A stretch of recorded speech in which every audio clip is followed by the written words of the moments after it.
16 horas. Terceira aula do minicurso de simulações de Monte Carlo, né, para coordenação de informática do IFAL Campus Maceió. E iremos começar daqui a pouco as aulas, esperando chegar mais gente, né?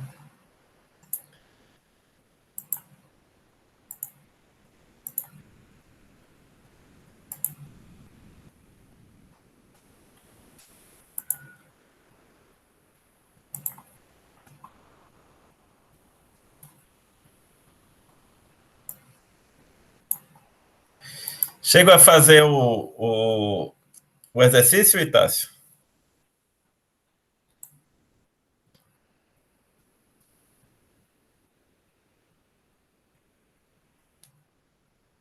Ah, maravilha. Gostou?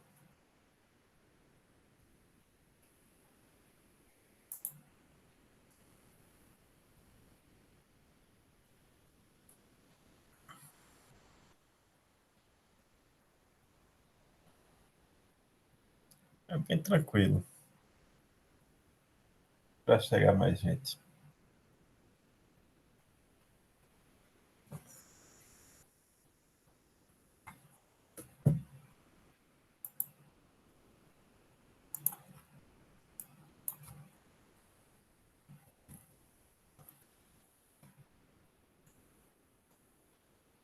Olá, tudo bem?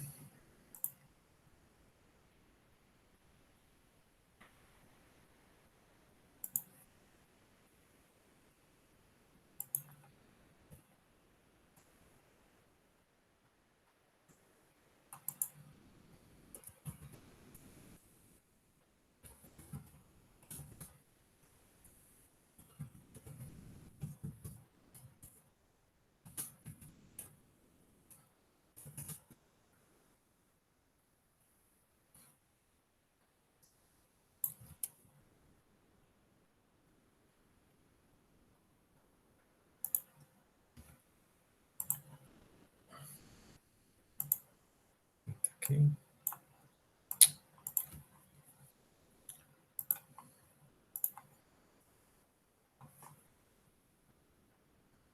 Chega mais gente aqui.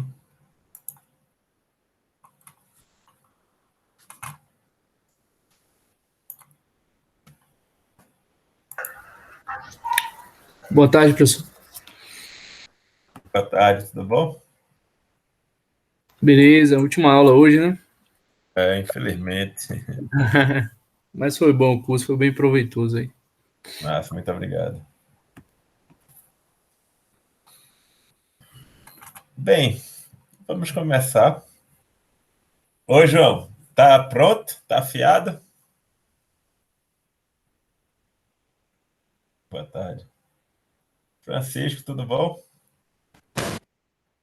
Francisco, o Alisson me falou de você.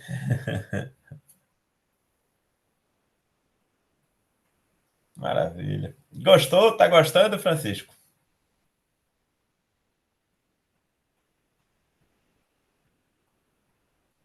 É gente boa demais. Maravilha. Bem, essa aula, eu vou. É só recapitular a aula passada.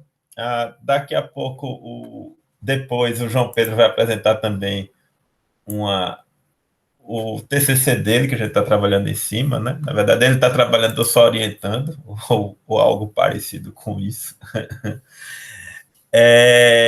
E aí ele aplicou Monte Carlo para avaliar mãos de pôquer, né? E aí, mas pode ter algumas pessoas que se interessem bastante nisso aí, que é bem, que é o TCC dele, que é em sistema de informação. Ah, e, e a gente está utilizando um pouquinho a teoria dos jogos, equilíbrio de Nash e coisas parecidas, né? Então, depois da minha aula aqui, eu vou dar um espaço para ele. Então, vamos correr um pouco.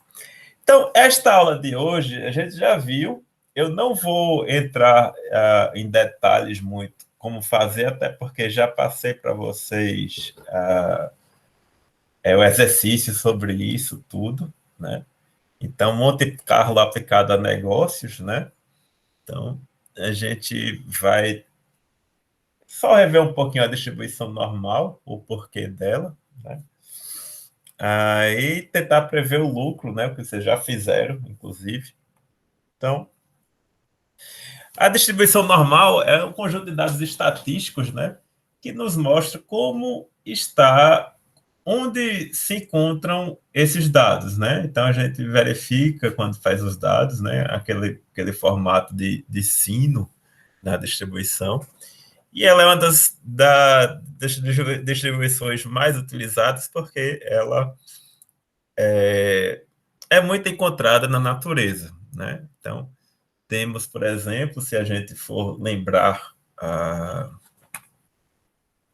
se a gente for lembrar nas nossas escolas, né, nas nossas turmas ao longo do tempo, teremos aqueles, na turma de 50 alunos, por exemplo, 5 alunos que são muito bons, né, muito especiais, né, 5 alunos que têm algumas deficiências, assim por diante, né? E isso é interessante. Então, muitos de vocês já ouviram falar daquele termo, né? Vamos melhorar o nível, né? Então, melhorar o nível não necessariamente significa melhorar todos. E aí a média de todos vai ser maior. E aí iremos seguir aquela velha distribuição normal entre aqueles indivíduos, né? Veja que a humanidade ela fica sempre se testando, né? Ao longo dos tempos, né? Tivemos Olimpíadas, maratonas, né? Provas, e sempre temos aqueles indivíduos melhores, os menos capazes e os intermediários. Então, melhorar a média é melhorar todos eles, né? Vejam coisas engraçadas, por exemplo. Eu tive acesso a um ex-tenista brasileiro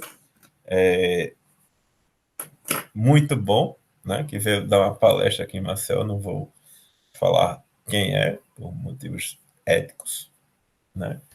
E aí ele se aposentou no ano, e 2 ou 3 anos depois ele virou comentarista. E aí ele percebeu o seguinte, que a bola de tênis estava muito mais rápida, né? Ele, poxa, isso não é mais o meu esporte, né? Isso não é o esporte que eu joguei. Isso é outro esporte. Então, o que aconteceu é que tivemos uma melhora média dos tenistas, né? E isso acontece em várias coisas, né? No surf, por exemplo, temos aí os brasileiros, que é o Brazilian Storm, né, que estão dominando bastante. Então, de repente, aquela comunidade, que as pessoas fazem coisas diferentes dos demais, estão pontuando mais nos torneios, nos campeonatos de surf, né? Então, vamos nós seguir um pouco. Então, a gente viu isso aqui, né? Viu como recompor uma mesma distribuição, né? Para trazer reprodutividade ao nosso estudo, né? O quanto isso é importante. Então, os gráficos da linha de distribuição normal, né? A gente viu como fazer isso. O gráfico da probabilidade da ocorrência, né? Então, eu não vou mais codificar. Então, vemos essa curva normal bem suave, né? Bem smooth, porque ela tem muitos pontos, né? Então, deixa eu botar aqui para o modo apresentação.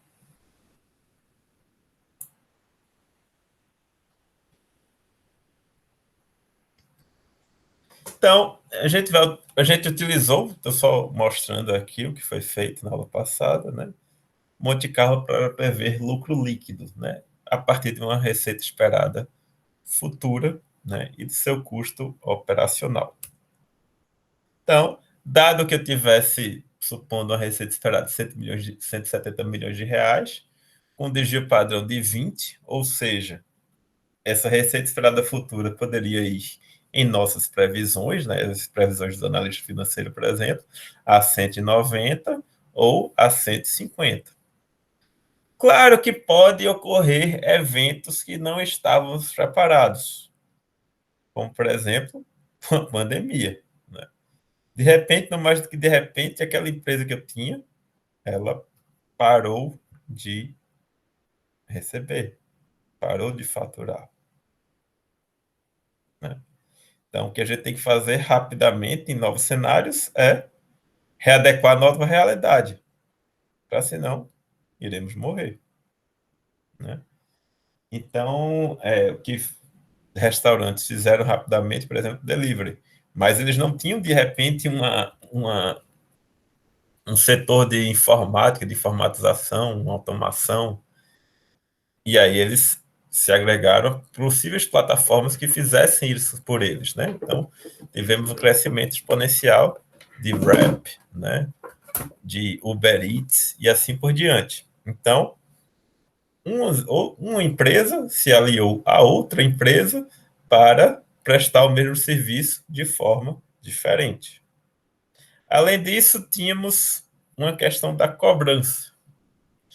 Então, eu tinha que colocar outra empresa para vender, né? E assim por diante vai toda aquela cadeia que a gente viu isso acontecer de forma muito exponencial no ano passado, né? E aí, não mais que de repente, essa receita esperada foi diferente, né? Maior ou menor, não sei, mas foi diferente. Então, isso aqui, dado que eu tenho uma receita, né? Eu vou tentar prever, né? Baseado nessa distribuição. Aqui a gente já fez na aula passada, não vou voltar. E aí teríamos essa distribuição aqui, esses valores. Né? Por quê? Porque eu peguei 1000 iterações. Então, vejam que valores simulados, em sua grande maioria, estão aqui. Né? Eu tenho valores até que saem, outlier, esse vai daqui, aqui, até menores casos. Né? Nenhum foi a zero, né? Felizmente. Né? Vejam que possa ocorrer casos em que venham abaixo disso aí. Casos muito difíceis. E aí, prever o custo operacional, né? A gente vai tentar simular isso aí. Então, digamos que eu tivesse uma média de 60% de custo operacional, com desvio padrão de 10%. Né? Então, iria prever isso aí, né? Então, dado o valor randômico, eu iria acrescentar aqui. Então, eu teria a minha nova previsão desta forma aqui, né? Vejam que ele é negativo, né? Porque ele vai ele é diretamente depender da receita bruta, né? E a receita e o custo operacional nos vai dar o lucro líquido, né? E a gente vai fazer baseado nessa receita, né? Então, a gente vai plotar esse novo gráfico, né? E aí, por fim, eu posso plotar o histograma das margens do lucro líquido, né?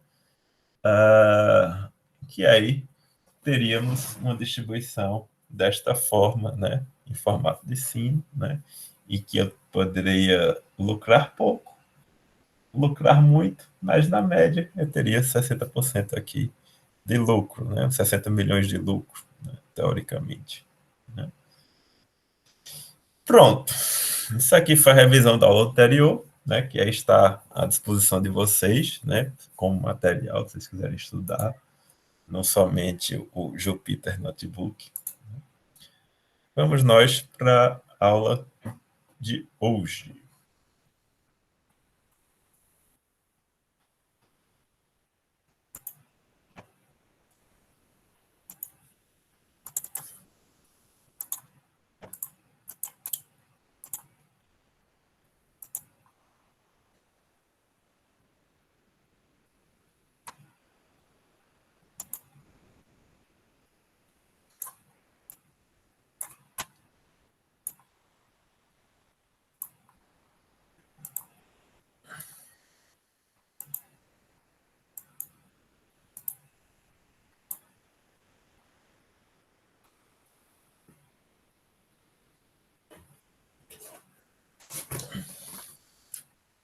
Só ver se...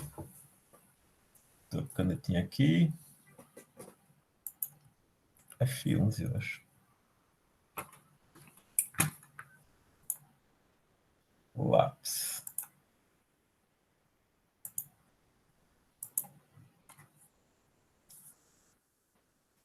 Pronto. Então vamos nós. Roteiro. Primeiramente, Random Walk, né? Movimento browniano, processo de Wiener. E o que seria isso? Porque isso é importante. Quem de vocês é da área de física ou química?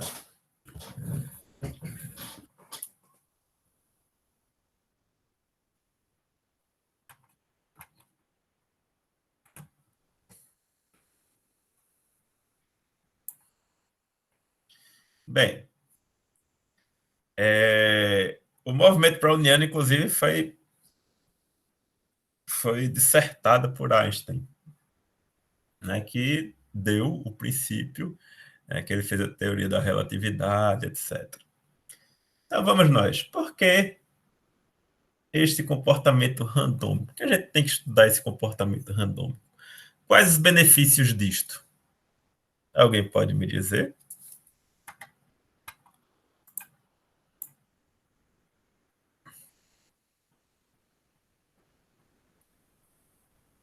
Porque na natureza o fenômeno tem natureza aleatória? Muitas vezes também, e para a gente se precaver, né? Na aula passada, na outra aula anterior, por exemplo, eu falei a história do Mike Tyson, né? Que todo mundo tem um plano até levar uma bufetada na cara, né? E aí é isso, é para pelo menos a gente saber que se o que fazer se a gente levar aquela bufetada na cara, né? Como é que a gente vai se comportar, né? A gente tem estudos, por exemplo, de movimentos do mar para verificar quando tem tsunami e o que é que vai acontecer naquele momento, né? Coisas que nunca podem ocorrer. Mas se ocorrer, o que fazer? Né? Então, o comportamento randômico é interessante porque, de fato, ele existe, né? Inclusive, tem físicos que falam que o mundo foi feito por comportamento randômico. Né? Eu não posso afirmar que isso é verdade, né? Eu posso afirmar outras coisas. Tudo é muito perfeito, de certa forma. E a probabilidade de isso ocorrer é muito pequena. Quem é que sabe a história de... Deixa eu botar aqui.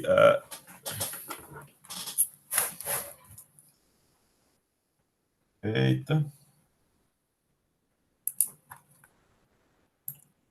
Tá meio ruimzinho para escrever. A Million Monkeys. Quem é que já ouviu falar desse negócio? A Million Monkeys.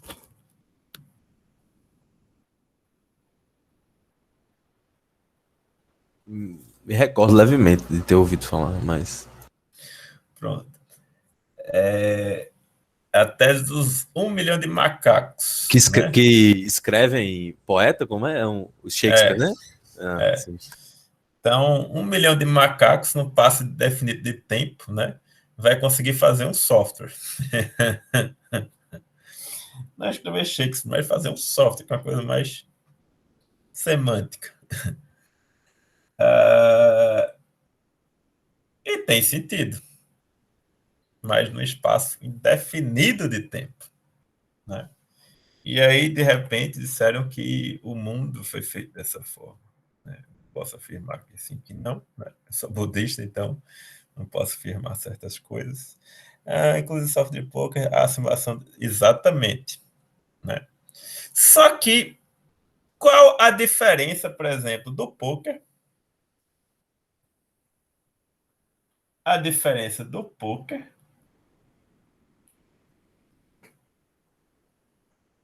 para mercado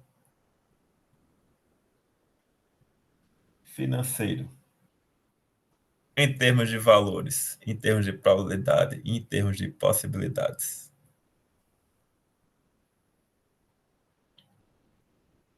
O conjunto do poker ele é finito, né?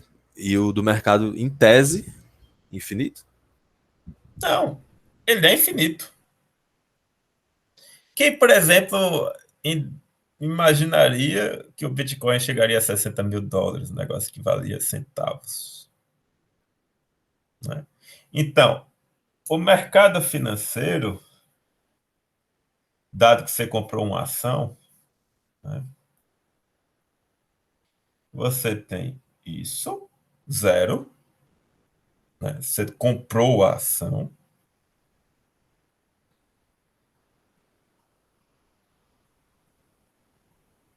e você tem um espaço infinito para ela subir.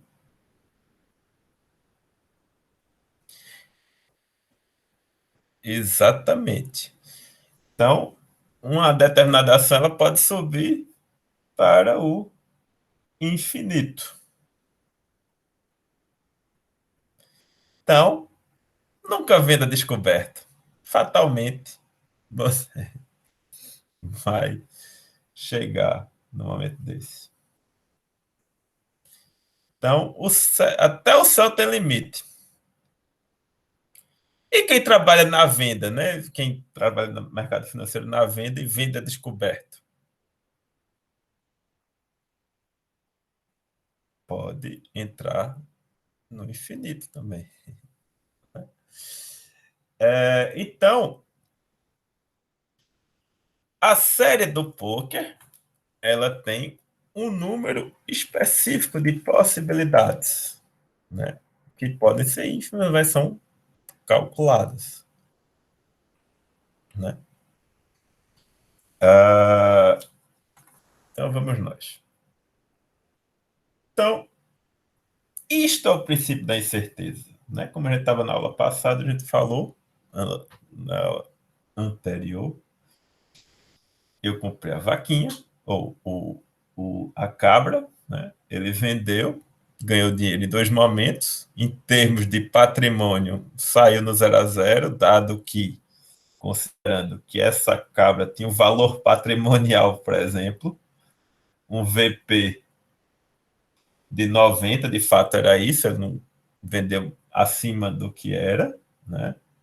Mas e se ela morresse? Seria zero, né? Então tem o princípio da incerteza, né? Estava dando aula na engenharia agora, e aí, grande Rômulo, beleza, monstro? Tá aí?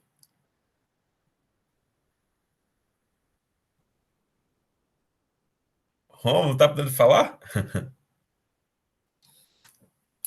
Beleza, tá podendo falar, não. Mas vamos nós. Então, boa tarde, Diogo, tudo bom? Outro professor aí do IFAL, grandes amigos. Então, tem um princípio da incerteza muito grande nessa compra, nessa venda dessa cabrinha aí, né? Ela pode engordar, ela pode ganhar valor de mercado, né? De repente, essa cabrinha aqui, ela tem uma linhagem que aí o céu é o limite, né? Então, tem certas incertezas, né? Então, pergunta matemática, financeira ou simplesmente incerta, né? Hugo, poderia falar o que é que você acha? Só sua opinião mesmo como matemático.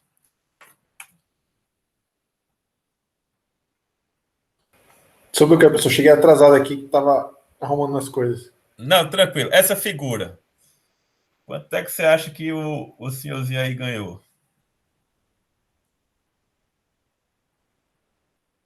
Que tipo de pergunta é essa? Um homem compra a cabra por 60, depois vende por 70, R$ 10 aí de diferença, né? Depois ele recompra, né, a 80 e depois vende novamente a 90. Quanto ele ganhou, quanto ele perdeu. Não ganhou nada. Então, você considera que eu tenho um valor patrimonial de fato de 90, né? Que a cabrinha aqui é um patrimônio, né? E que ele vendeu aquele patrimônio. Mas se a vaquinha morrer, se a cabrinha morresse no outro dia? Bom, eu vou usar a resposta então como o limite tendendo ao instantâneo. No momento, não ganhou nada. Depois eu não No sei. T0, né? Exatamente. É engraçado que eu tô aprendendo muito essas coisas, até convendo com vocês, né? O momento instantâneo, né? O movimento browniano, hamiltiano, e a vida é um aprendizado. Então, é uma resposta simplesmente incerta em termos de valor, né? Mas o que dá certo melhor é você gerenciar seu risco em tudo na vida. Então, João, que está falando de poker, né? Qual o principal problema no poker? Quem está jogando? O que é que ele mais tem raiva? O jogador que tá jogando, o que é que ele mais tem raiva? É isso? Francisco pode falar. É, Francisco pode falar também. É bad beat. É, você tá com a mão. É, pode ser também, dá muita raiva. Uma mão superior, uma mão taticamente superior, né? Que no final, no frigir dos ovos, você acaba perdendo. Né? Bad beat.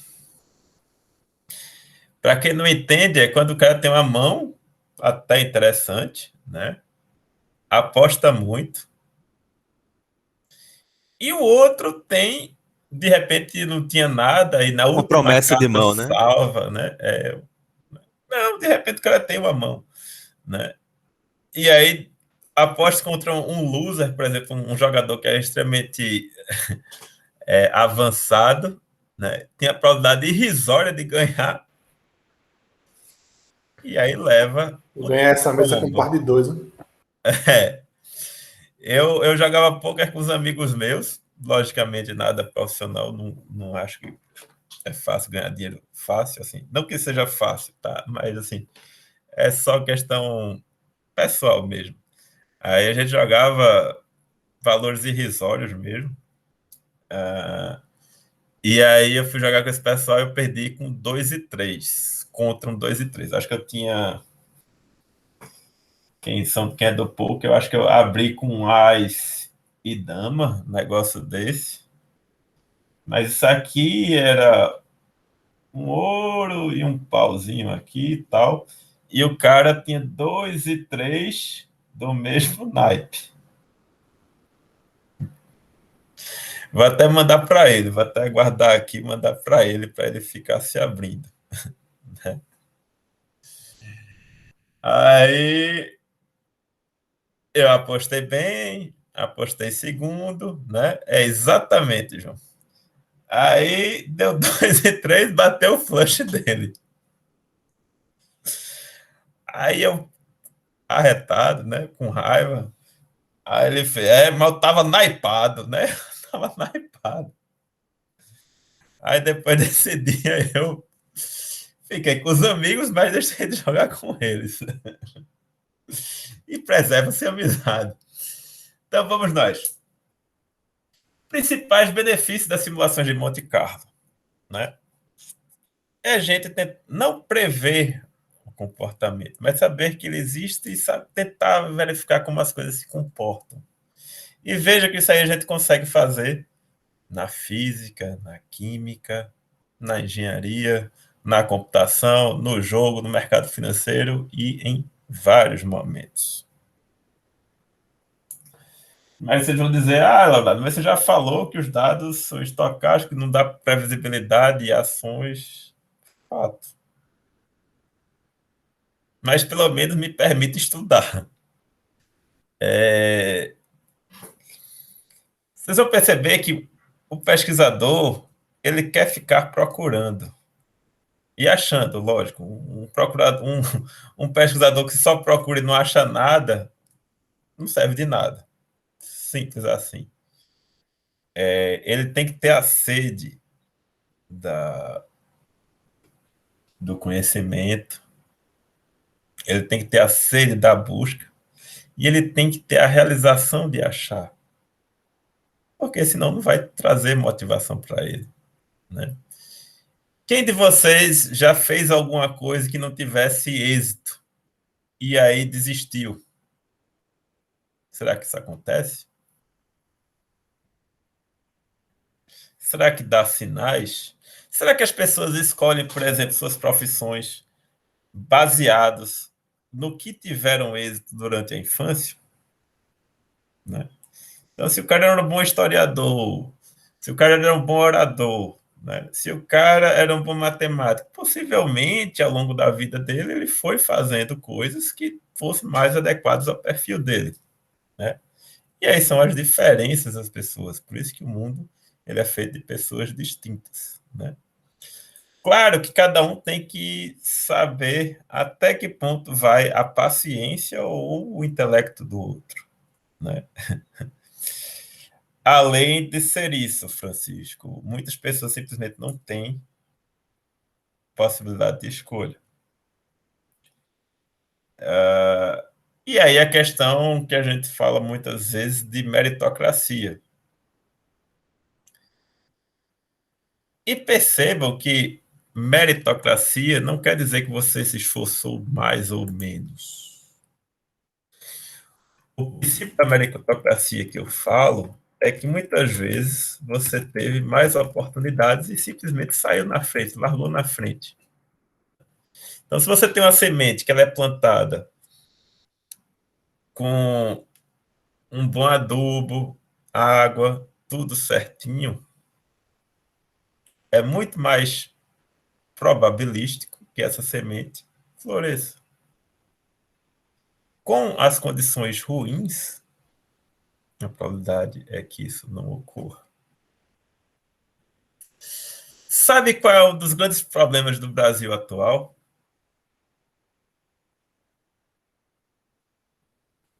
É que estamos usando pouco nosso cérebro.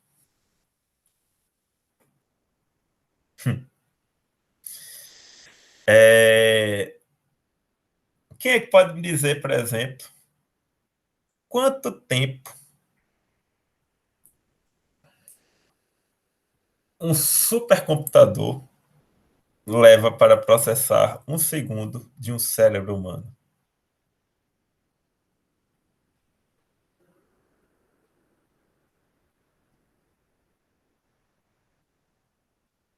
Eu acho que eu já falei em aulas passadas.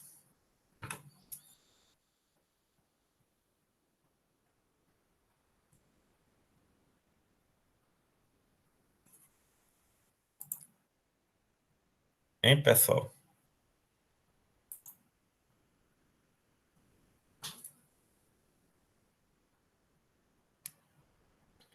40 minutos. 1 segundo do cérebro humano leva 40 minutos para ser processado no computador. No supercomputador. Veja quantas coisas estamos fazendo agora nesse momento. Né? Estamos olhando em resolução maior que 4K. Né? Então, se quem fosse fazer processamento de vídeo ia saber que isso é muito processamento. Né? Renderizando o quarto todo. Né? Ouvindo. Né? Reconhecendo objetos a todo momento. Decidindo. Né? E isso quando estamos fazendo atividades não cerebrais complexas. Não estamos puxando do nosso cérebro. Quantos de vocês, quando vai pensar em alguma coisa, fecham os olhos, né? É como se a espécie focasse naquilo que está fazendo para tentar resolver o problema. E aí você está pegando o teu cérebro fazendo...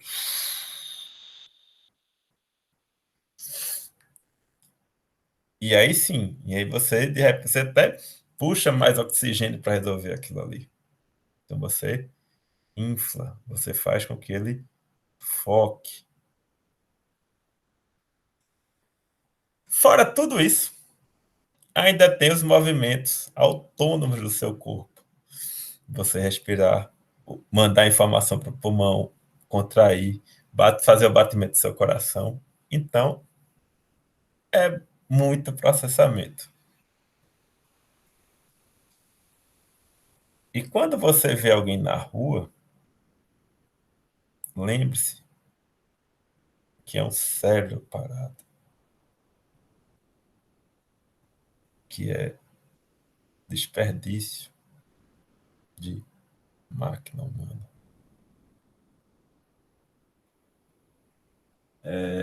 Minha tia foi à China há uns anos atrás e chegou e veio dizer: na China tem tecnologia, né? No Brasil não tem tecnologia. Por que aqui a gente não tem? Eu olho para ela com aquela cara de matemático e estatístico que eu não sou, né? Só fiz computação. Só pensa o seguinte: olha, quantos bilhões de chineses você tem? Né? Qual a distribuição normal deles, dos inteligentes? Quantos deles estão fazendo ciência e tecnologia? Aqui eu tenho um grande amigo meu chamado Rômulo Pires, que está assistindo essa aula agora, que é até uma grande satisfação e felicidade, que eu passei anos conversando com o Rômulo, né? E em um momento eu estava no laboratório lá na física, né, que Fred e Alex cederam lugar, e eu chamei Rômulo para a gente, de repente, discutir sobre um projeto de pesquisa. E aí conversamos bastante, foi uma manhã muito agradável, né? E as grandes possibilidades que temos a fazer. No entanto, somos poucos. Para fazer ciência e tecnologia, tem que ter muita gente. Não adianta, né? Quantas pessoas vocês conhecem que são médicos? Devem ter vários. Ciência aplicada. Necessário, lógico. Mas quantos vocês conhecem que fazem remédios, que elaboram remédios, que geram produtos? A segunda indústria mais rica, depois do petróleo, é a farmacêutica. E por que não temos farmácias no Brasil? Por que não desenvolvemos medicamentos no Brasil? Né? E uma outra pergunta, já que está muito em voga, né? Quantas pessoas vocês conhecem que fazem vacina? Né? Que é necessário agora, né? Então, são investimentos nessas áreas, com coisas de fato complexas, com coisas que levam tempo para serem desenvolvidas, que vai trazer a riqueza das nações. Né? Não é exportando carne, grão, produtos com baixo valor agregado, que são importantes, claro, ninguém vai morrer. Né? Mas se você for pegar das 10 empresas da lista da Forbes, as maiores, 7 são da área de tecnologia, 2 de petróleo e um banco. Né? Não tem nenhuma empresa de grão. Né? Vamos nós. Então, movimento randômico. Né? A natureza do movimento randômico, né, é estabelecer preços de ativos a qualquer espaço de tempo, né, ao longo do tempo. Então, a gente consegue definir taxa de juros, preço de ação, preço do café, cotação do dólar, né, Então, temos duas componentes, uma determinística e outra aleatória. A parte determinística, a gente pode dizer que valerá quanto será a ação daqui a um ano. Claro, baseado no seu lucro, né? Baseado no que você vai vender, né? Na taxa de crescimento, na taxa de juros, etc. A parte aleatória é que há toda a incerteza. Então, quantas pessoas estão dispostas a pagar por ela e quantas pessoas estão dispostas a vender? Em mercado financeiro, eu sempre digo o seguinte, que eu tenho duas gravidades. A gravidade da euforia e a gravidade do desespero. Na gravidade da euforia, não importa a notícia que seja, as pessoas mudam de conversa e as coisas voltam a subir. Então, até modificam, né, as conversas. Porque está todo mundo comprando. Ou está comprando porque estão eufóricos, e o que é mais provável, as pessoas compraram porque tem dinheiro no mercado. E a taxa de juros baixa, você tende a ir ao risco. E aí é uma bola de neve, as pessoas vão atrás. Na gravidade do desespero, né, não importa quão boa for seja a notícia, os ativos vão continuar caindo. Então, o que importa bastante é a gente, de repente, trazer para essa variável aleatória um suposto direcionamento, né, mesmo probabilístico, que recomponha esta gravidade, seja positiva ou seja negativa. Então, o comportamento randômico, ele tem o estado futuro menos o estado atual e dividido pelo estado instantâneo, que aí eu vou dar o direcionamento no espaço t e t mais 1.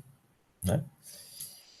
E o retorno vai ser a média desses valores mais o valor atual vezes o desvio padrão desse valor.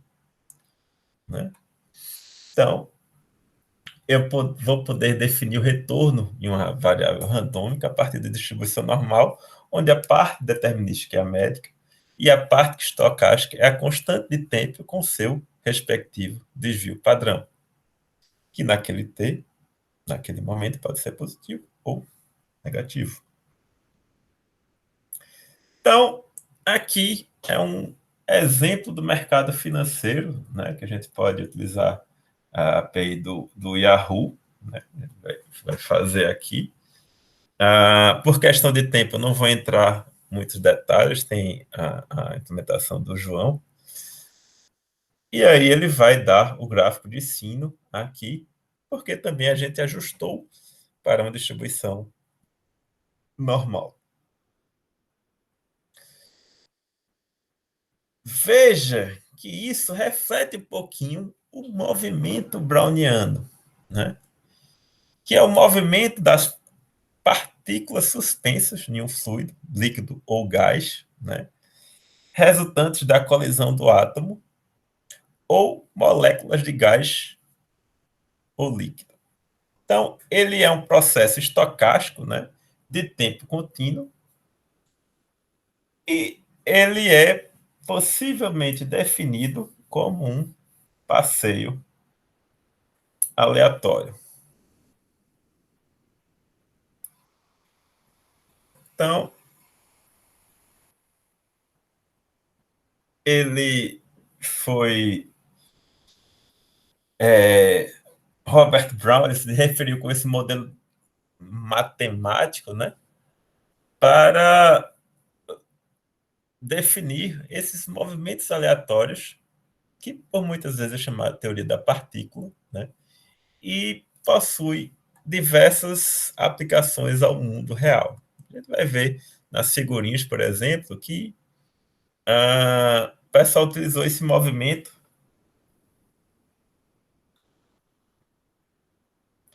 para verificar a uma taxa TC de contaminação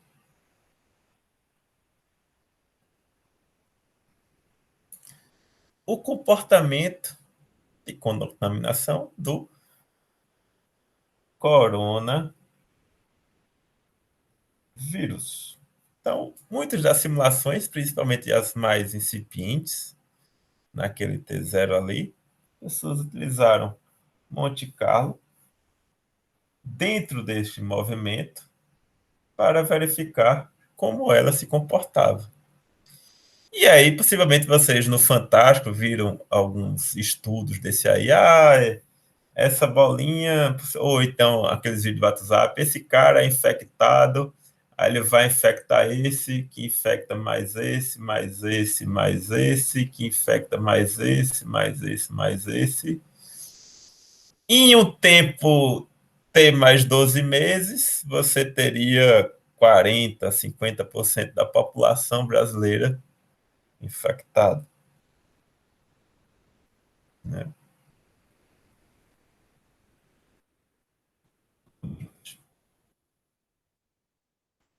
Então, no movimento browniano, você tem muitas reações em nível celular, de fusão, formação de proteínas, né, gases, etc. Sim, é. É, exatamente. Se puder passar alguma delas aqui, Francisco, eu agradeço. Que aí o pessoal pode ver tudo, porque eu não vou ter tempo de fazer essa busca agora. Então, eu tenho o processo de Wiener, que é um processo estocástico de tempo contínuo, que recebe esse nome em homenagem a Norbert Wiener, que ele é chamado processo de movimento browniano, né, devido à sua conexão histórica com o físico Robert Brown. E ele é um processo chave em termos de estocástico, né, e a gente vai ver o seguinte, inclusive a gente pode criar uma distribuição, que ela vai ser, por exemplo, aqui se eu tivesse 10.000 iterações, pronto, ele teria um comportamento aleatório. Se eu, de fato, cortasse um pouquinho aqui, um espaço de tempo, cortasse um espaço aqui de 1.000, ele teria uma distribuição bem semelhante. Isso no mercado financeiro, por exemplo, é quando o pessoal diz que eu vejo um gráfico diário, eu vejo um gráfico de 1 hora, ou eu vejo um gráfico de 15 minutos. E aí eles, isso aqui se reflete. Quando, na verdade, isso aqui nada mais é do que o movimento browniano, que é desta forma, né?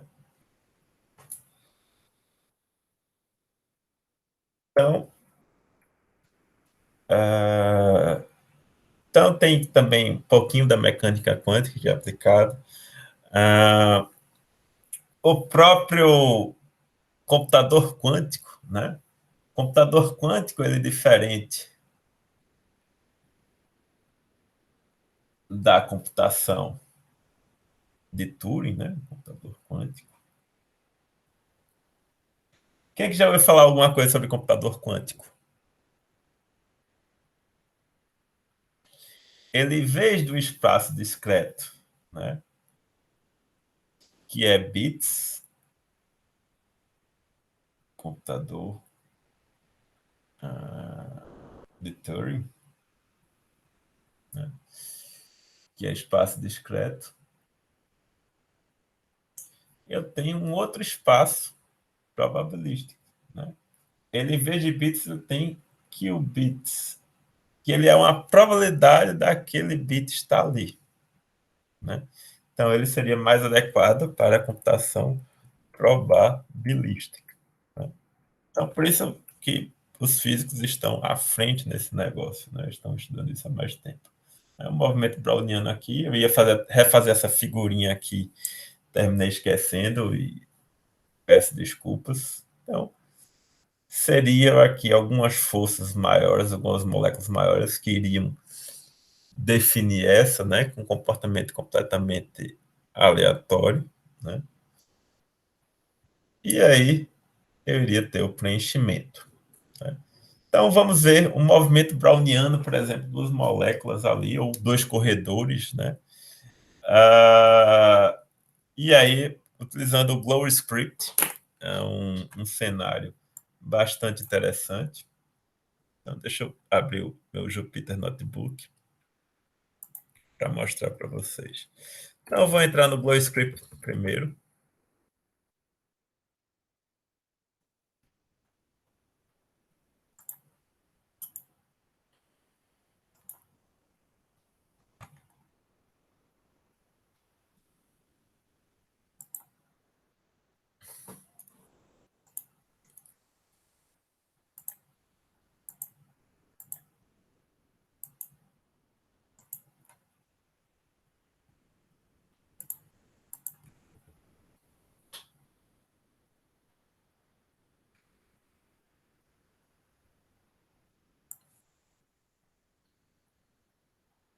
Eita. Deixa eu ligar aqui a luz para ficar melhor para vocês.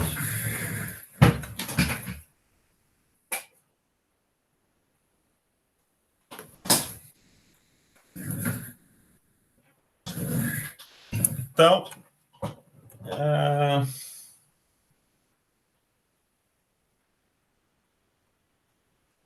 isso aqui é um exemplo.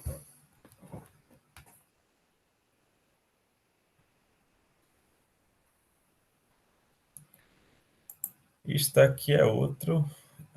Deixa eu pegar aqui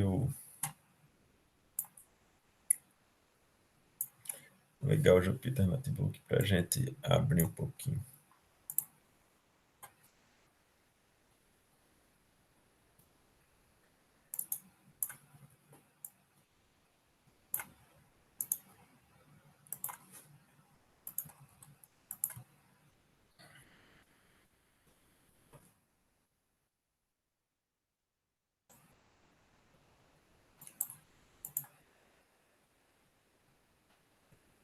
Isso aqui é a implementação desse teste sacar.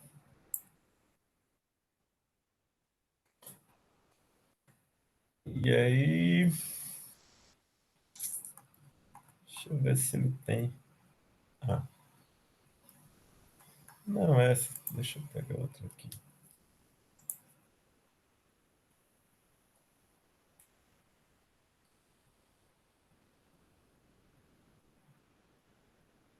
Bem, aqui eu tenho um exemplo, né, na plotagem do movimento browniano, né? E veja que parece um gráfico que a gente conhece, né? E no processo de um espaço de tempo, né? Deixa eu só voltar aqui para a gente brincar um pouquinho. O passeio aleatório, ele consiste, né, você gerar valores para uma distribuição normal. E aqui, neste caso, eu estou gerando a semente somente para a gente reproduzir. Isso aqui a gente está com 10.000 iterações, né? Isso aqui eu peguei do curso do Rafael Santos, tem no Udemy, muito bom esse curso. Curso long e short, quem tiver interesse. Então é o seguinte,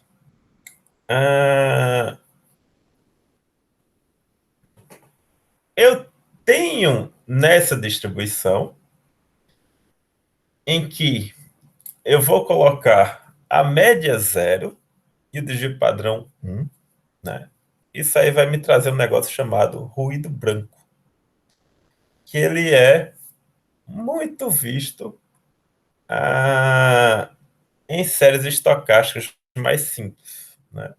Então veja que eu tenho uma densidade desses valores absurda, né? De 10 mil. Se a gente tentar traçar a média, né, como eu disse que a média era zero, por aproximação ele vai dar 0,04, né, dependendo do que você esteja fazendo, isso é desprezível. A variância 1, né, então tem valores positivos e negativos, né, um outlier aqui, por exemplo, outro aqui, e assim por diante, onde tem o tamanho da minha distribuição 1. E eu posso fazer o acumulador da soma, né? E aí eu vou ter esse movimento estacionário aqui.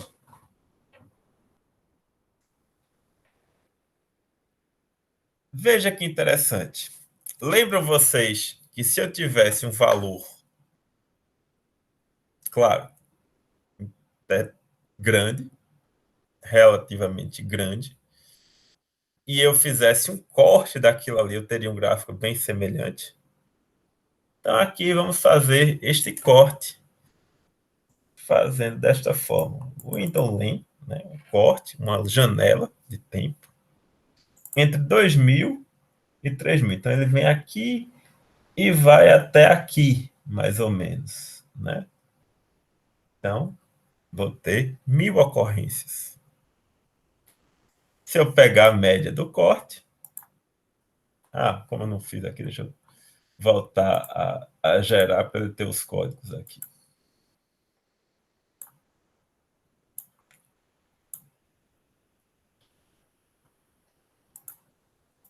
Muda da soma. Pronto. Então, a média vai ser 0 e a variância 1, mesmo de um corte. Eu tinha 10 mil ocorrências, fui para 1000 e tenho valores verossimilhantes. Né?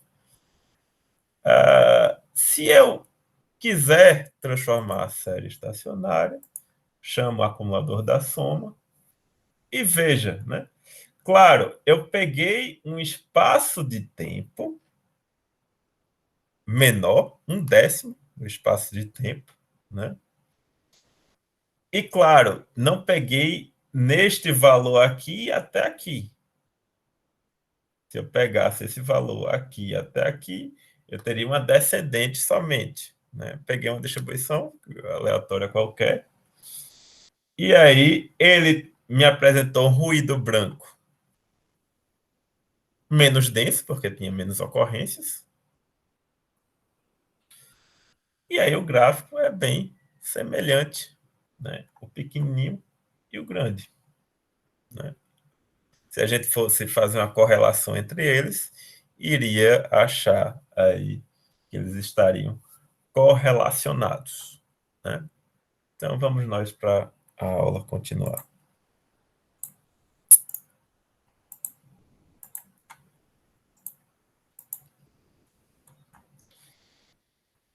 Eita, este aqui, deixa eu ver se eu acho esse código aqui desse movimento browniano aqui, que é bem interessante também, que vocês, quem for da física, pode usar muito VPython com GlobalScript para fazer esse movimento também. Deixa eu achar aqui o código.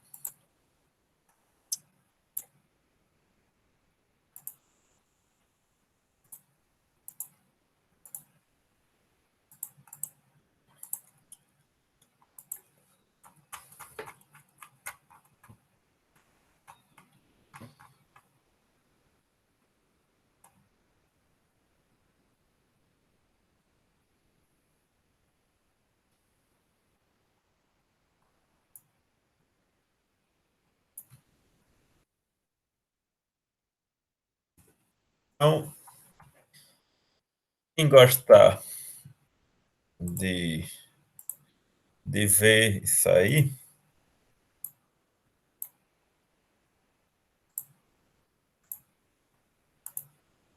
Glow Script, massa, Francisco, tranquilo.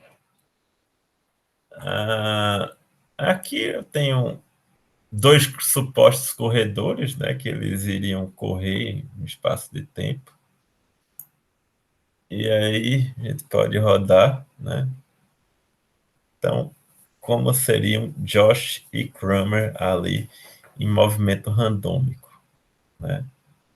Vejam que aí eu tenho uma correlação negativa em alguns pontos e assim por diante, né?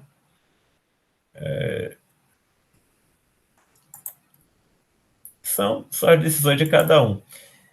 Tem uma coisa bem interessante que eu falo bastante, que o Albert Einstein disse que o maior poder do universo é dos juros compostos. E ele faz aquela velha brincadeira, né? 1.0 elevado a 365. Que número daria, né? E 1.0 não, 1.01 elevado a 365, né? Que número daria, né? E 1 elevado a 365, né? O cara não fez nada. Mas as pessoas, e se você for pegar dando 0,99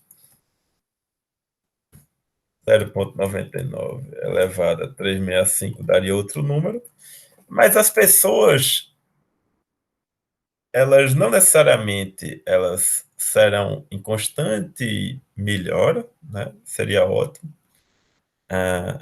mas tem dias de piora, né? Então, o que importa é que, na maioria dos passos de tempo, pelo menos se a gente tiver 66% de melhora, vamos ter uma boa memória, boa melhora ao longo do tempo, né? Não importa vocês acertarem sempre, importa muitas vezes vocês acertarem nos momentos mais corretos, né? Isso se aplica a tudo. Então vamos nós. Então, aqui, nesse random walk deste caso aqui, foi o que foi muito utilizado para fazer a questão da COVID, né? De identificar como seria o movimento. Este outro caso, aqui, esse aqui é um unidimensional, eu tenho um random walk tridimensional, né?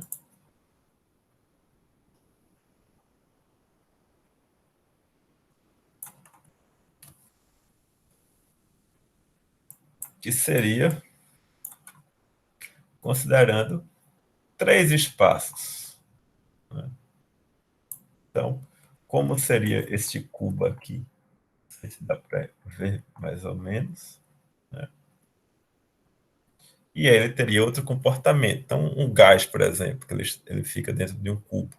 Como ele se comporta dentro daquele contexto, né? A gente pode utilizar esses modelos para isto. Deixa eu ver aqui, continuar a apresentação. Todos esses códigos estão na aula, tá, pessoal? Estou à disposição de vocês. Bem, e como falei, né? Agora também é o tempinho aí do João. E aí eu queria abrir o espaço para ele, fazer a apresentação dele e depois a gente volta a conversar. Beleza? João, por favor. Vamos lá, vou pedir para apresentar aqui. Deixa eu só setar um ambiente. Ok.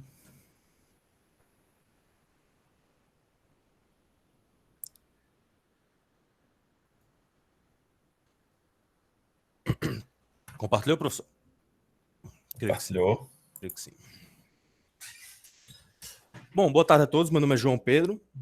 sou orientando o Léo, e hoje eu queria falar um pouco de Monte Carlo aplicado a jogos, mais especificamente o algoritmo MCTS, que é o algoritmo que eu estou pretendendo utilizar no meu trabalho de conclusão. Bom, primeiro falar um pouco de introdução do que são jogos, né? Se pode ser uma área de estudo, né? Porque boa parte das pessoas só entra em contato com o jogo num ambiente de diversão, né? E não percebe muitas vezes que muitas vezes os jogos existem mecânicas e ambientes onde você tem áreas muito propícias para você treinar a tomada de decisão, por exemplo. Alguns jogos são considerados, tem patamar de esporte, como xadrez ou poker, como vocês veem na imagem à direita.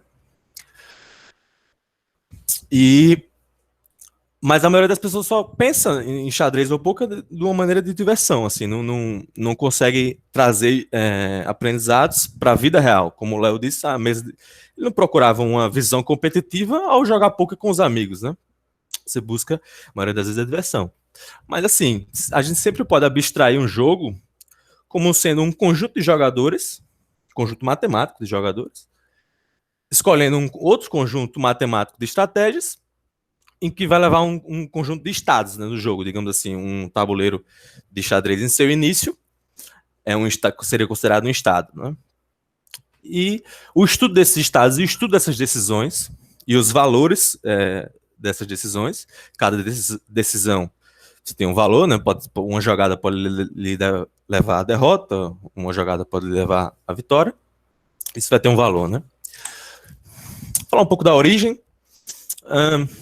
Um grande feito, né, da inteligência artificial nos jogos, ou da matemática aplicada, como queira, nos jogos, foi a vitória de um algoritmo sobre um jogador profissional, o melhor jogador profissional dessa época. Nesse caso, o algoritmo, a máquina em questão, nós estamos falando do Deep Blue, que ganhou em 97 de um grande enxadrista russo chamado Garry Kasparov. Esse computador Deep Blue, ele utilizava um algoritmo Minimax, chamado Minimax, que é um algoritmo que ele foi feito para jogos de informação perfeita. Jogos de informação perfeita, como nas imagens à direita, são jogos onde você consegue compreender tudo o que está acontecendo ao ver o jogo. Ou seja, o jogador 1, o jogador você, no exemplo, e o adversário, ao olhar o tabuleiro, você consegue identificar o que está acontecendo. Ao passo que, por exemplo, poker ou, geralmente, qualquer jogo de baralho, são jogos de informação imperfeita. Geralmente você não tem acesso à informação da mão do seu adversário, né? Você tem que tomar essa decisão desinformado. Pois bem, mas vamos tratar aqui no início, né, desses jogos de informação perfeita, no caso do Deep Blue e do Minimax. Ele é um algoritmo que nós podemos chamar de força bruta, ou seja, ele visa explorar todos os estados existentes, atribui valor a eles e decide, portanto, a jogada que vai lhe render o melhor lucro, né? O melhor payoff, que nós chamamos, né? Lucro pode ser, nem sempre, em xadrez não se tem lucro, né? O lucro, no caso, seria atingir a vitória, uma jogada taticamente superior, algo do tipo. Como eu falei, o algoritmo ele busca todos os estados possíveis, ou seja, imagina todas as fotos diferentes que você pode tirar de um tabuleiro de xadrez. Esses são os estados. Os estados possíveis de um jogo de xadrez é esse número aqui, 10 elevado a 123. Deixa eu só puxar o Jupyter Notebook para mostrar para vocês como é que esse número se parece, uma perspectiva visual desse número, né? Então aqui, o xadrez ele tem esse tanto aqui de possibilidades e a máquina Deep Blue e o algoritmo Minimax buscava todas essas possibilidades. É lógico que aberturas que são falando um pouco mais tecnicamente sobre xadrez, as aberturas, a primeira jogada, não tem tanto valor naquela primeira jogada. As aberturas, elas são consolidadas pelos jogadores, mas, enfim, no frigir dos ovos, são muitos estados de decisão. Mostrando aqui, exemplificando uma árvore de decisão, à esquerda, uma mais popularesca, né, que muito provavelmente as pessoas têm mais contato, e à direita, uma árvore de jogo, que não possui muitas diferenças, né? São diferenças de nomenclatura. você vê que na direita, que é um jogo da velha, o algoritmo hoje vai ser, eu vou apresentar esse algoritmo funcionando num cenário do jogo da velha, que é uma modelagem onde a gente consegue ver os estados possíveis com mais facilidade. Afinal, o jogo da velha só tem 9 casas, né, por assim dizer, 9 espaços. E veja que na medida que as decisões são feitas a partir desse estado inicial, você tem uma atribuição de valor para cada estado, né? Uma vitória aqui, por exemplo, rendeu esse valor hipotético de mais 10, chegar nesse estado, né? Isso seria uma árvore de jogo. Essas são as árvores em que o algoritmo, o Minimax, né, o algoritmo do Deep Blue, pesquisa. E esse algoritmo ele foi bem sucedido na tarefa proposta para ele, mas ele não, por assim dizer, ele não conseguiu vencer todos os jogos de informação perfeita. Você tinha outros jogos de tabuleiro que apresentavam uma complexidade maior, e pelo fato desse algoritmo em específico pesquisar todas as possibilidades existentes, existiam jogos que simplesmente essa quantidade de possibilidades, o processamento, né, a capacidade da máquina da época, não conseguia vislumbrar, né? Nessa foto aqui, eu seccionei uma árvore de jogo em alguns pontos, simplesmente para mostrar que quanto mais poder de processamento você tem, mais ao fundo, deixa eu riscar aqui, mais ao fundo você consegue fazer suas projeções. Certo? Ou seja, isso aqui é uma limitação do poder de processamento. Em contraponto, em 2016, uma empresa de tecnologia chamada Mind Technologies desenvolveu, portanto, uma proposta, um algoritmo, né, uma máquina que fosse capaz de jogar o jogo que possui mais estados de decisão de informação perfeita que nós conhecemos, que é um jogo chinês chamado Go. Go, ele é, digamos, similar ao xadrez, só que ele tem uma complexidade muito maior. Deixa eu fazer só uma referência visual. Vejam aqui. Aqui acima nós temos aquele número, né, que são os estados possíveis do xadrez. E aqui embaixo nós temos o número de estados possíveis do Go. Dá para perceber, até pela barra de rolagem, que é bem maior.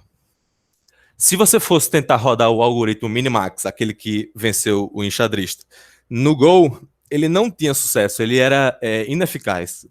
Entre aspas, podemos chamar de burro, né? Ele não fazia movimentos inteligentes porque simplesmente ele não conseguia vislumbrar, só um instante, a árvore por inteiro, porque são muitos estados possíveis, como eu acabei de mostrar, são muitos zeros a mais. Então, era difícil para ele percorrer tudo isso, todos os estados possíveis. Então, um turno da máquina demoraria muito, ele pensaria muito para jogar. E o que é que tornou possível? Então, em 2016, essa empresa propôs um algoritmo, uma arquitetura que fosse capaz de lidar com tantos pontos de decisão. Bom, o AlphaGo, que é o algoritmo que joga o jogo de Go, usa uma arquitetura de 3 camadas, usando Deep Learning, Monte Carlo Tree Search e aprendizagem por reforço. E o algoritmo em questão que nós vamos observar hoje foi quem possibilitou a exploração de uma árvore de decisão, de estados de decisão tão grande como a de Go. O que é que possibilitou isso? Dá um gole d'água. O algoritmo MCTS, ou Monte Carlo Tree Search, em tradução livre aqui, busca de árvore por Monte Carlo, digamos assim, ele propõe uma exploração heurística como característica do método de Monte Carlo e probabilística também. Veremos mais à frente, eu vou exemplificar o algoritmo. Ele possui 4 fases: a exploração da árvore, a expansão da mesma, a simulação e a retropropagação. Esse algoritmo e muitos outros algoritmos de árvore contam com 2 políticas, uma função de valor e uma política de seleção. Essa política de seleção, no caso em questão de hoje, nós iremos usar a UCB, Upper Confidence Bound. E vamos dar uma olhada aqui, então, no infográfico, né, no fluxograma do algoritmo, para a gente tentar entender. Então, Nós temos aqui, deixa eu riscar para facilitar o entendimento de todos, você tem aqui um estado inicial é 0, vamos tomar em questão o jogo do jogo da velha, tem menos decisões, e eu posso exemplificar visualmente melhor. Para quem não é acostumado em programação, nós vamos usar uma variável de trabalho chamada atual. Essa variável vai receber o estado vazio do jogo da velha, né? E em seguida ele vai se perguntar: esse estado é uma folha da árvore? O que é que eu quero dizer com isso? Uma folha seria uma ramificação do estado atual. Essa aqui seria a raiz da nossa árvore. Veja que a similaridade visual de que as raízes vão se ramificando a partir daquele estado atual. O que é que são as raízes, ou no caso, o que é que são as folhas, né? São as jogadas possíveis a partir daquele estado E0, certo? Então o algoritmo vai se perguntar: esse estado é uma folha da árvore? No caso não, né? Vamos seguir a ordem. Para cada ação válida, adicionar um novo nó filho. Vou poupar o slide aqui da depredação. Então, digamos aqui que nesse ponto do algoritmo, esse estado aqui, ó, ele vai simular 9 jogadas possíveis, novas folhas possíveis para a árvore dessa raiz, onde ele vai jogar aqui na posição 1, posição 2, posição 3, posição 4. Certo? Portanto, a partir dessa expansão da árvore, né, expansão das possibilidades a partir do estado E0, nós vamos escolher, então, explorar o estado que maximize a nossa política de seleção. Explico mais adiante. Mas tudo que basta você saber é que nós agora iremos trabalhar com um estado filho desse aqui, certo? A partir do momento que nós estamos numa folha da árvore, o algoritmo segue para a parte da direita. E aí o algoritmo irá se perguntar se esse estado filho, a jogada, né, a partir do estado E0, a jogada que nós escolhemos, esse estado filho, ele já foi observado? Nós temos algum dado a respeito dele? Quando você visitou esse estado, você ganhou? Esses seriam os dados. Aí o algoritmo irá bifurcar, caso você já tenha visitado ou não. Nesse caso, nós nunca visitamos. Quer dizer, ele é inexplorado, ou seja, nós nunca visitamos. Nós iremos simular, então, através de jogadas aleatórias. Uma das presenças do Monte Carlo está aí. Nós iremos fazer jogadas aleatórias. E, enfim, nós iremos retropropagar árvore acima os resultados dessa simulação, dessa caminhada aleatória. Certo? Deixa eu passar aqui e falar um pouco da política de seleção. O que torna ele tão diferente do Minimax?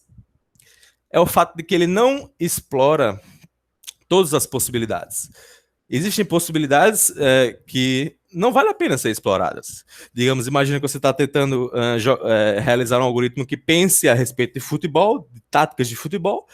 É muito infrutífero você procurar caminhos em que, digamos, levem a gols contra. É uma busca infrutífera. Isso está desperdiçando máquina, né? Pensamento, processamento.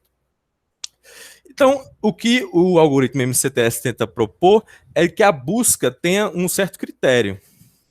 Então, ela usa essa política de seleção. A política de seleção nada mais é do que filho desses aqui eu irei investigar no momento. Porque não serão todos. Isso não é prático, né? Caso você tenha cenários de decisão muito avançados como o de Go, assim, que tem muitas possibilidades. Temos aqui a política de seleção é dada através dessa equação, a média de valor mais 2 vezes a raiz do logaritmo natural de n sobre ni. O que é que isso significa? Bom, isso vai ficar muito mais claro quando eu exemplificar o algoritmo passo a passo, mas o que é que ele tenta fazer? Ele tenta fazer um balanço entre explorar aquelas jogadas que dão muito lucro e as jogadas inéditas.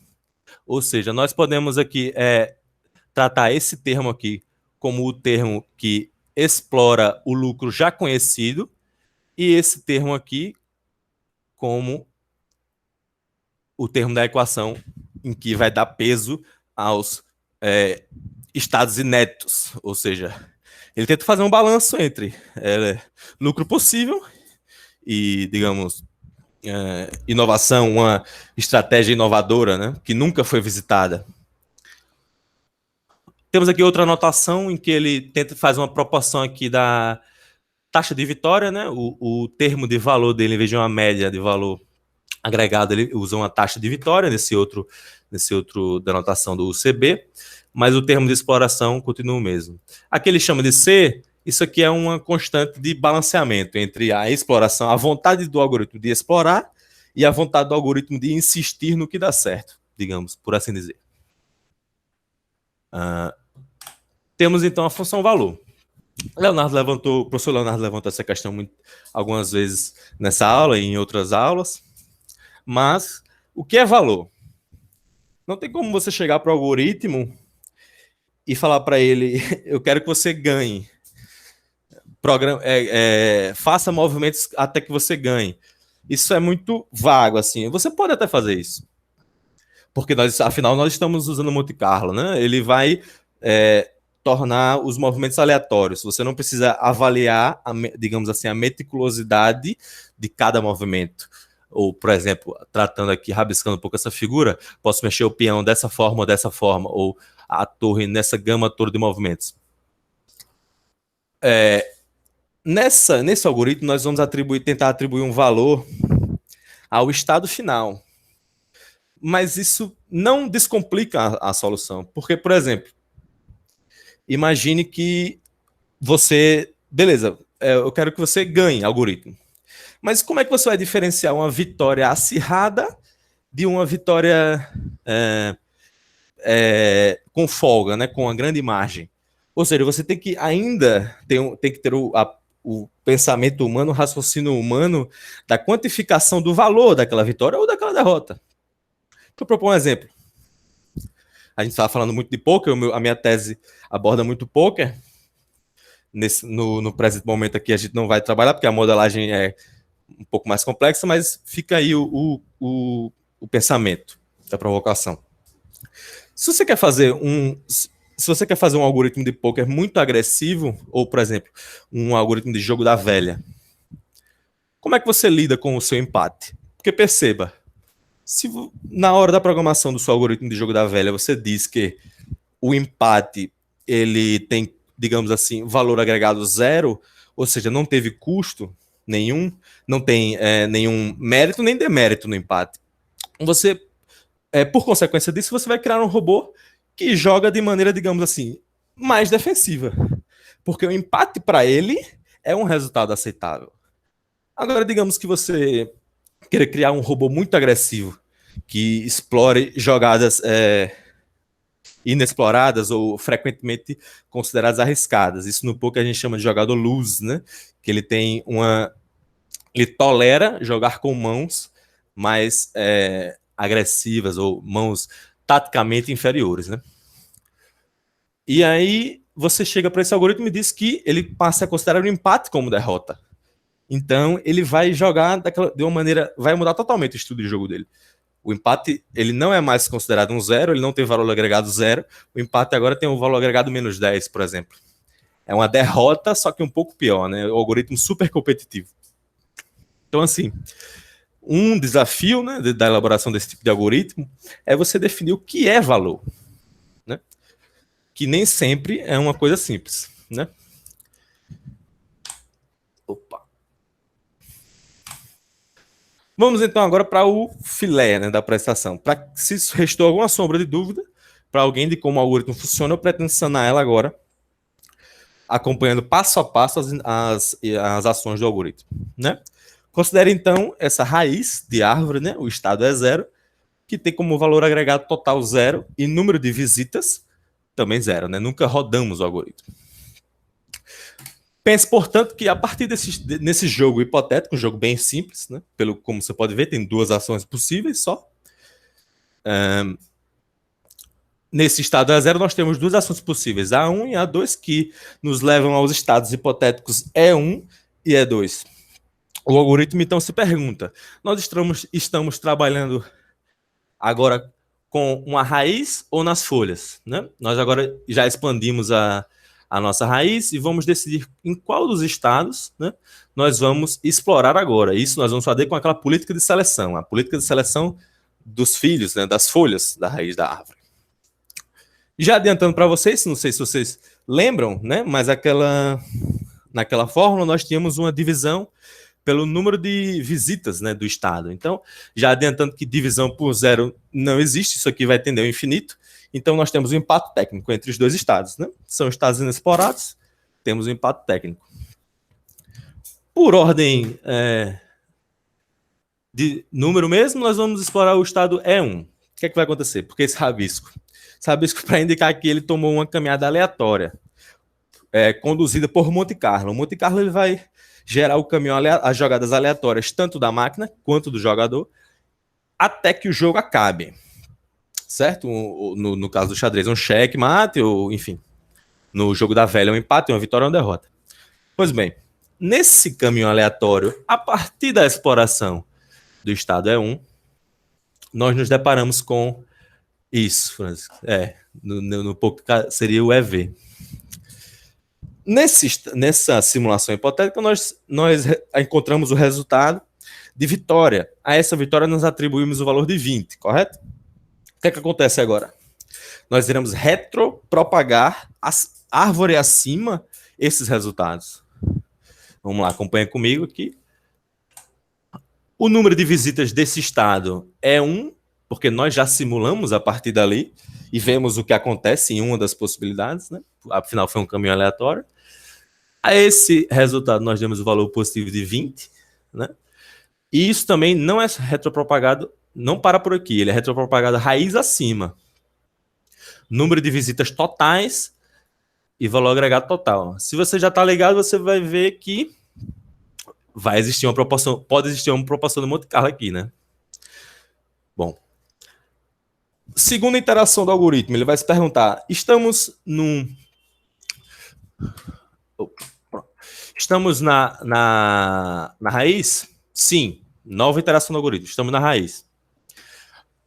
Portanto, expanda as ações filhas. Nós já fizemos isso. Então, vamos lá, para cair novamente na política de seleção. Nesse segundo momento, já que tivemos um empate técnico na primeira interação, qual seria o estado, a jogada a se escolher, né? Vamos jogar na fórmula. Temos aí o valor, né, total do estado. Lembrando que isso aqui é uma escolha entre escolher o E1 e escolher o E2, certo? Estamos no E0, né? Estamos no tabuleiro limpo. Jogando então na fórmula, temos 20 mais 2 vezes o logaritmo, a raiz do logaritmo natural do número de visitas totais, que é 1, aqui, e o número de visitas desse estado aqui, que é 1. Esse estado aqui ainda é 0. Então aqui para a galera da matemática, da física, já viu de longe isso aqui. A gente vai visitar o estado inexplorado que está tendendo ao infinito. Novamente, tomamos um caminho aleatório até um estado terminal de jogo. Esse estado terminal de jogo nos rendeu um valor, né, agregado hipotético de 10. Também foi uma vitória. Vamos retropropagar isso árvore acima. Veja que aqui o número de vezes foi atualizado, o valor foi atualizado, o de cima também, nós temos 2 simulações totais agora, e um valor médio agregado nesse estado, assim, um lucro médio de 30. Nesse estado ele tem um score de 30, digamos assim. E digamos, se você está prestes a perder, esse score se mostraria muito menor. Reiterando o algoritmo, nós temos aquela escolha do que fazer agora. Qual escolher? Bom, olhando bem o termo de exploração, está igual para os dois. Então, ele vai escolher não inovar, ele não irá inovar, ele vai buscar o que é certo, o lucro certo. Então, a ação que está nos rendendo o mais lucro por enquanto é a A1, nesse momento da exploração, né? Nesse momento da árvore. Só que a 1 já foi só que o estado 1 já foi visitado. Se você recordar no algoritmo, esse estado, deixa eu voltar aqui, atual é um nó inexplorado. Se ele é inexplorado, você faz aquilo que nós já vimos. Agora que vai ter a mudança do algoritmo. Você vai ter a expansão ainda mais desse estado filho, a expansão da expansão. Certo? Então vamos imaginar, como esse estado já foi visitado, nós vamos, e deixa eu exemplificar para ficar mais claro. Aqui nós temos o tabuleiro limpo. E aqui vamos dizer que essa jogada hipotética foi no centro, um X no centro, certo? Essas simulações, filhas, serão jogadas posteriores a esse X central, certo? Poderia ser um X aqui, lógico que vai ter a jogada do oponente. Mas é uma simulação mais funda, digamos assim, um passo a mais. Essa estado é 1, você tem duas ações, ação 3 e ação 4, que vai nos levar respectivamente aos estados 3 e 4. De propriedade semelhante aos estados novos, né? Nenhum valor agregado, nenhuma visita, né? Nunca vimos nada a respeito disso. Novamente, vamos nos perguntar, que jogada iremos fazer? A ação 3 ou a ação 4? Novamente, vamos para a política de seleção. Empate novamente, né? Vai tender ao infinito, vamos escolher na ordem, né? Dos números, né? Digamos que esse estado, após uma caminhada aleatória a partir dali, ele nos rendeu em uma derrota de valor agregado 0, certo? Vamos retropropagar isso, a árvore acima. Veja que aqui, essa simulação, esse estado foi visitado uma vez, não tem valor algum. Sobe aqui, nós temos o número de visitas aqui subiu para 2, se você recorda estava 1, e aqui o número de simulações totais foi para 3, certo? Mais uma interação do algoritmo. Veja que, dessa vez, por causa daquela exploração no estado 1 e aquela derrota, veja que nós vamos agora ter, dividindo esses valores aqui, você vai chegar nesse 10, e o nosso termo está igual, o termo de valor, né, o termo da esquerda está igual, mas o da direita tem uma certa diferença que vai dar a vitória para o estado E2. Nós iremos fazer a jogada A2, né?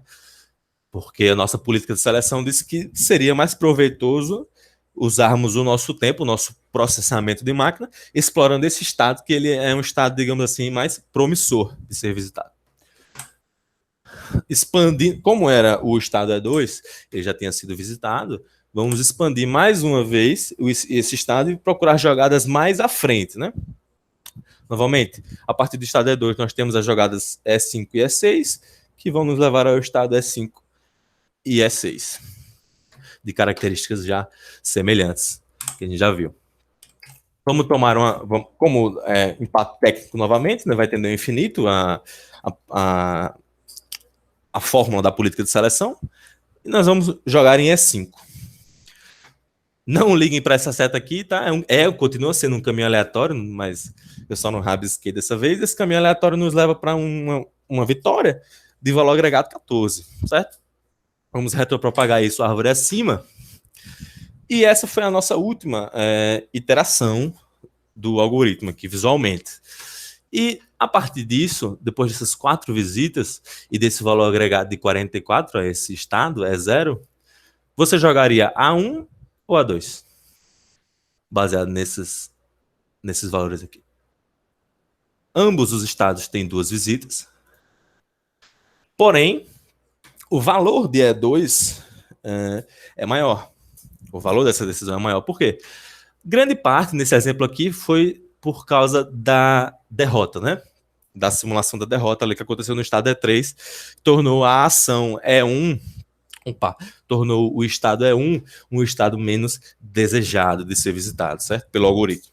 Ou seja, esse algoritmo, portanto, a diferença principal dele do Minimax, em que o Minimax explora tudo o possível, esse algoritmo, através da sua política de seleção, ele tenta balancear, escolher sempre as opções que dão mais lucro e tentar explorar ali um pouco, pelo menos uma vez. A gente sempre viu que ele explora no mínimo uma vez, né?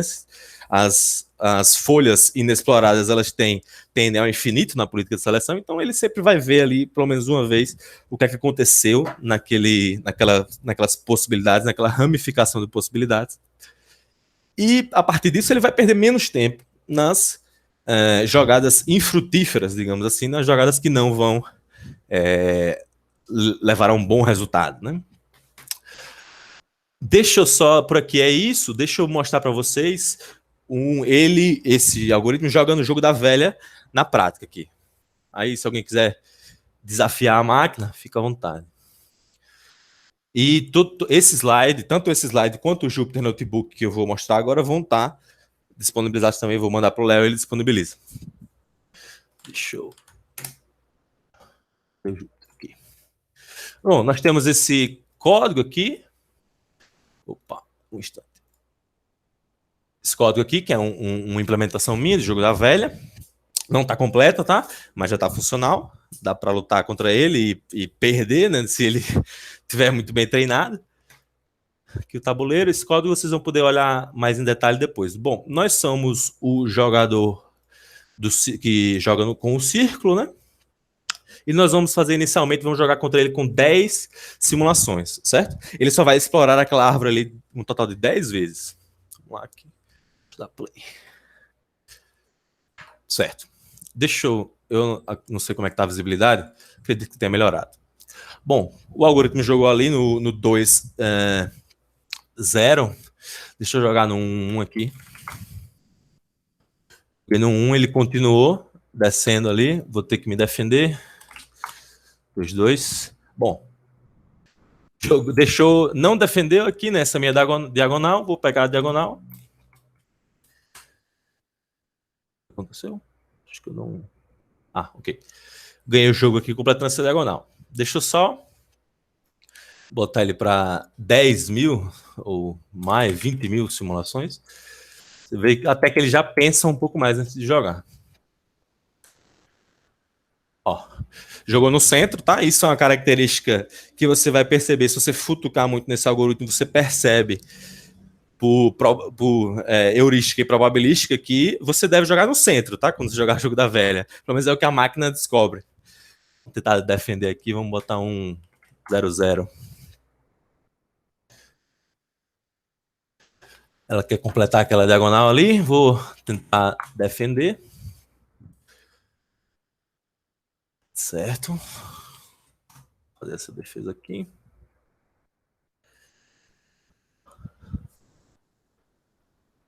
Acho que teremos empate, né?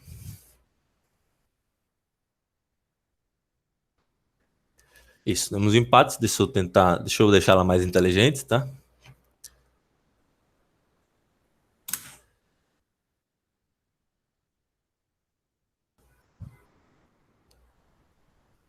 Ó, sempre no centro, sempre jogando no centro. Acredito que seja uma jogada de vantagem tática maior, né? Não sou muito profissional em jogo da velha, né?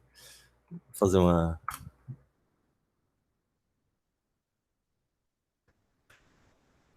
diagonal novamente, atacando diagonal. Ganhe de mim. O exemplo, para validar o exemplo, rapaz. Opa! Eu nem vi, mas tudo bem. Perdi que nem vi, acontece. A máquina é assim. Bom, é isto, né? Em futuras considerações. No meu trabalho de conclusão de curso, pelo meu interesse nesse algoritmo, eu vou tentar modelar um modelo de poker que jogue dessa forma, né? Através de Monte Carlo Tree Search. Até porque você tem um limite, digamos, tomar um pouco de tempo aqui para falar um pouco do poker, né?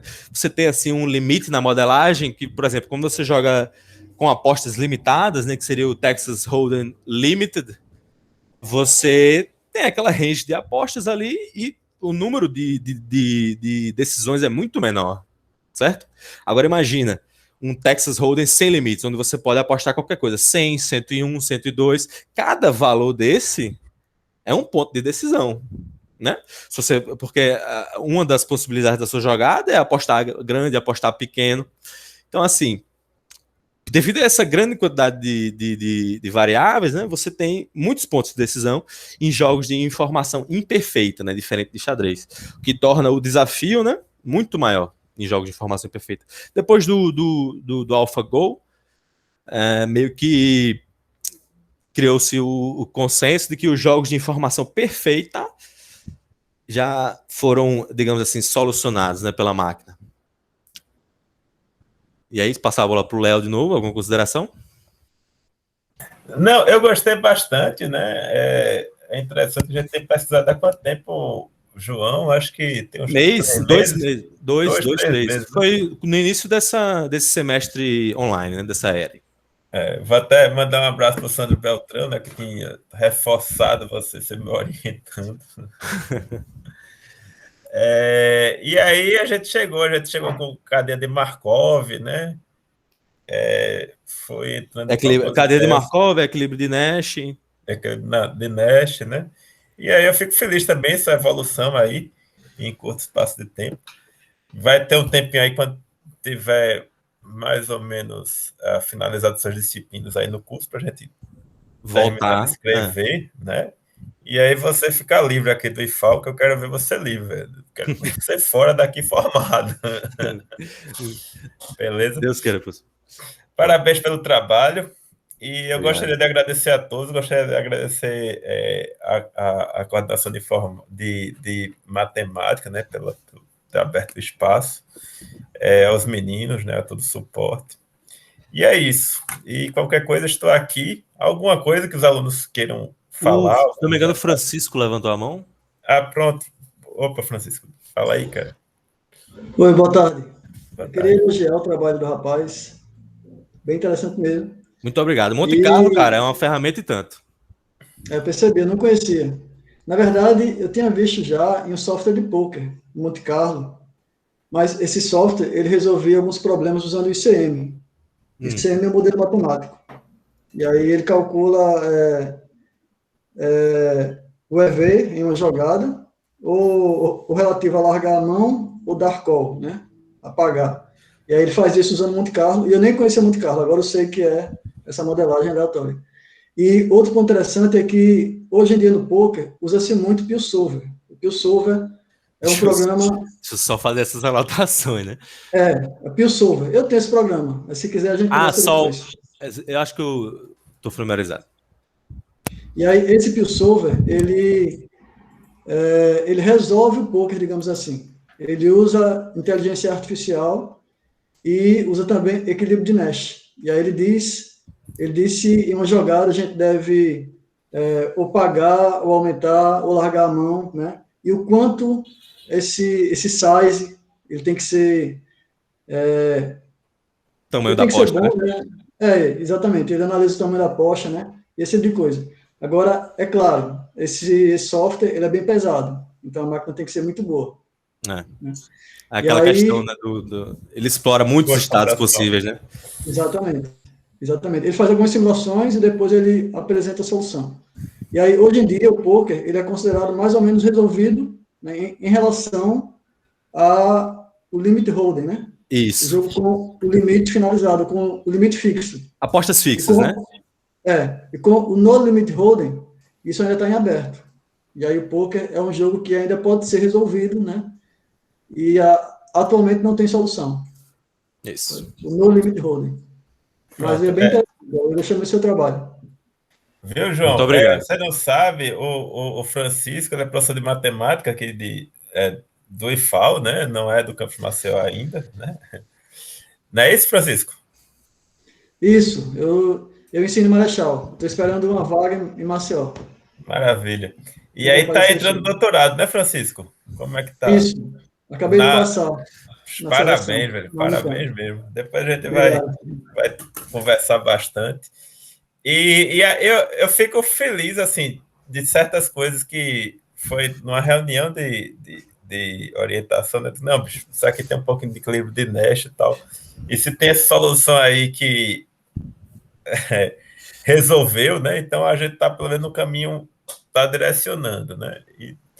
E aquela coisa, nada vem por acaso, assim. A vida você vai resolver com várias coisas que você tem na sua bagagem para tentar resolver um problema, né? Minha área ela é mais aplicada, né? Por isso que eu estou sentindo que estou muito aplicado, tenho que voltar para ciências mais puras aí. Mas é tudo uma construção e é gradativo. Ô, João, tu tem interesse em fazer mestrado? Como é que tá a tua vida, cara? O que é que você pretende, assim? Cara, sinceramente, eu pretendo mais cair no mercado de trabalho, assim, uma programação. Tentar sair do país, que a fuga de cérebros, né? Virei estatística, né? Dessa fuga de cérebros. Mas assim, a gente tem que resolver a nossa vida, né? É. Não tem muito o que fazer. Eu estava até brincando com mamãe, que eu digo, olha, se qualquer coisa der errado, não tem como fazer, né? E ela assim, eu digo, olha, estou resolvendo meu problema, né? Mas dá para ficar aqui ainda, né? Já tem que melhorar o ambiente que vive, né? É todo um passado aí que faz com que a gente fique persistindo. Eu agradeço também você ter aceito a orientação e ter aceito o problema, né? E agarrado mesmo com afinco. E tanto é que mostrou esse resultado, né? E Privilégio aí, meu, professor. Muito obrigado. nada, que é isso. E aí é isso, pessoal. Foi um prazer muito grande. Qualquer coisa está à disposição. Meu e-mail está aqui, leonardo.medeiros@ifal.edu.br. Quem quiser conectar, tá? E aí dou por finalizado e muito feliz aí ter concluído esse curso de extensão, né? O IFAL abrindo as portas para a comunidade do que a gente faz aqui, enfim. E muito obrigado. Tchau, pessoal. Valeu. Vou acabar aqui a gravação. Muito obrigado mesmo.